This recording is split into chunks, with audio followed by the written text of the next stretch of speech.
বিএনপির সাবেক চেয়ারপারসন বেগম খালেদা জিয়ার রুহের মাগফিরাত কামনায় দেশের বিভিন্ন জেলায় দোয়া ও মিলাদ মাহফিলের আয়োজন করেছে বিএনপি ও অঙ্গ সংগঠনের নেতাকর্মীরা। প্রতিনিধিদের পাঠানো তথ্য ও চিত্রে বিস্তারিত জানাচ্ছেন জুবায়ের রহমান। বিএনপির সাবেক চেয়ারপারসন বেগম খালেদা জিয়ার রুহের মাগফিরাত কামনায় বরিশালে জুমার নামাজ শেষে বিভিন্ন মসজিদে দোয়া মাহফিল অনুষ্ঠিত হয়েছে।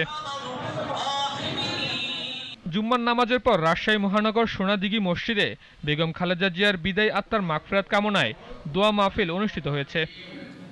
সাবেক প্রধানমন্ত্রী বেগম খালেদা জিয়ার মৃত্যুতে ঘোষিত দেশব্যাপী কর্মসূচির অংশ হিসেবে জামালপুরে দোয়া ও মিলাদ মাহফিল অনুষ্ঠিত হয়েছে। সাবেক প্রধানমন্ত্রী বেগম খালেদা জিয়ার রুহের মাগফিরাত কামনা করে সিলেটে গণদোয়া মাহফিলের আয়োজন করে বিএনপি।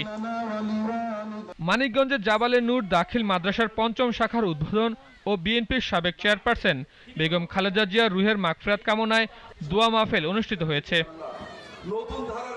বিএনপির সাবেক চেয়ারপারসন বেগম খালেদা জিয়ার রুহের মাগফিরাত কামনায় বিশেষ দোয়া মাহফিল অনুষ্ঠিত হয়েছে সাভারে। এছাড়াও নোয়াখালী, জয়পুরহাট, নওগাঁ, যশোর সহ দেশের বিভিন্ন এলাকায় বেগম খালেদা জিয়ার রুহের মাগফিরাত কামনায় দোয়া মাহফিল অনুষ্ঠিত হয়েছে। Jubayer Rahman, GTV news.